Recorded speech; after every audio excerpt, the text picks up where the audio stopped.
डिसेंबर 2017 राजू जेव्हा घर सोडून निघून गेला होता तेव्हा त्याचं वय 16 वर्ष होतं आणि आज 3.5 वर्षानंतर राजूला जेव्हा आम्ही शोधून आणलंय तर राजूच वय आज 22 ते 23 वर्ष झालं आहे.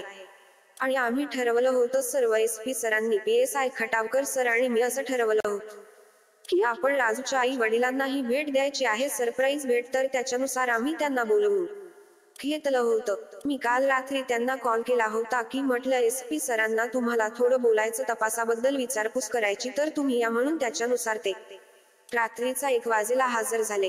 त्यांना SP सरांच्या कॅबिनमध्ये बसवलं आणि त्याच्यानंतर मी राजूला त्यांच्या समोर घेऊन गेले. आता हा 3.5 वर्षाचा काळ होता. राजू 16 वर्ष, राजू आज 22 ते 23 वर्षाचा झालाय. तर पहिले 2 ते 3 मिनिट राजूच्या आई वडिलांनी राजूला ओळखलंच नाही. त्याच्यानंतर जेव्हा राजू त्याच्या जवळ गेला, त्याला आईला त्यांनी मिठी मारली, तेव्हा त्याच्या आईला कळालं की हा राजू आहे म्हणून. आणि त्याच्यानंतर त्यांचं काय म्हणतो, आनंदाश्रू दुःखाश्रू हे सगळं एकत्र होतं, कारण की जो मुलगा हयात नाही अशी त्यांचा समज झाला होता की आपला मुलगा आता परत येणार नाही. पण आज तो त्यांच्या समोर सुखरूप होता आणि याचा आम्हाला खूप समाधान मिळालं. आणि हे सर्व काम आम्ही SP सरांच्या मार्गदर्शनाखाली केलं, कारण की सर नेहमी आम्हाला प्रत्येक कामात सपोर्ट करत असतात. आम्ही त्यांच्या पुढे काही अडचण मागितली किंवा काही मदत मागितली, सर प्रत्येक कामात आम्हाला सपोर्ट करतात.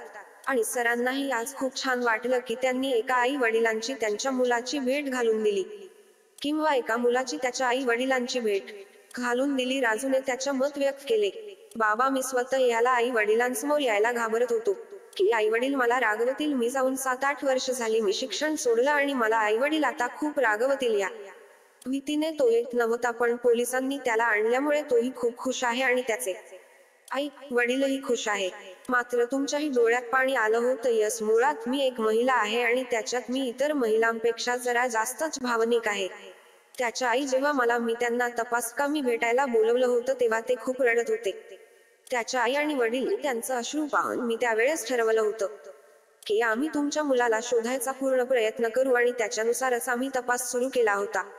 मला असं वाटत की 1 महिन्याच्या आत त्यांचा मुलगा मी शोधून दिला, कारण की मला हजर होऊन आज 2 महिनेही पूर्ण झालेले नाहीये. मी त्यांचा फाईल हातात घेऊन फक्त महिना झाला होता. 1 महिन्याच्या आत राजूला मी त्यांच्या समक्ष हजर केलं. त्यांनी सांगितलं की बॉस 7 वर्ष झाले आमच्या मुलाचा काहीच पत्ता नाहीये. ते खूप रडत होते. त्यांच्या अश्रू मला ते बघवल्याने गेले. मला खूप वेदना होत्या ते बघून. म्हणून मग मी ठरवलं की आता यांचा मुलगा आपण शोधून काढायचा. त्याच्यानंतर मी त्याच्या शाळेमध्ये गेले, जिथे तो शिकायला होता. तिथल्या शिक्षकांना त्याच्याबद्दल विचारलं की मुलाचा स्वभाव कसा होता, की तो वाईट वळणाचा होता का किंवा अभ्यासात कसा होता. तर त्यांनी त्याच्याबद्दल सगळं पॉझिटिव्ह प्रतिक्रिया दिल्या होत्या की मुलगा खूप चांगला होता वगैरे. त्याच्यानंतर मग ज्या ठिकाणी शिक्षकाच्या घरी तो राहिला होता, मी त्यांना पत्र दिलं एक आणि त्यांना सांगितलं की तुम्ही तपासकामी हजर व्हा. त्याच्यानंतर ते आले. मग त्यांना बारकाईने विचारपूस केली तर त्यांच्याकडे काही उत्तर नव्हतं. फक्त त्यांची एक चूक होती की त्यांनी तो जेव्हा घरातून निघून गेला होता राजू, तेव्हा त्यांनी गुन्हा दाखल केला नव्हता. त्यांना असं वाटलं होतं की तो काही दिवसात परत येईल किंवा राजूच्या आई वडिलांना हेच वाटलं होतं तो काही दिवसात परत येईल. परंतु सलग 5 वर्ष मुलगा निघून गेला आहे आणि त्याचा गुन्हाच दाखल नाही झाला. म्हणून मला त्या शिक्षकावरती संशय आला होता. त्या शिक्षकाला मी नोटीस देऊन बोलावल, विचारपूस केली, पण काहीच माहिती हाती नाही लागली. तर मग मला असा संशय आला की जर एक शिक्षक गुन्हा दाखल नाही करत तर कदाचित काही मुलाचा घातपात झाला असावाचा मला संशय होता. त्या संशयानुसार मी माननीय SP सरांची भेट घेतली आणि सरांना पूर्ण गुन्ह्याची हकीकत सांगितली आणि सरांना सांगितलं, मला सर या शिक्षकावरती मला डाऊट आहे आणि मला असं वाटत की मुलाचा घातपात झालेला असावा. तर सर म्हटले ठीक आहे, तुम्ही पुढील तपासासाठी LCB टीमची मदत घ्या.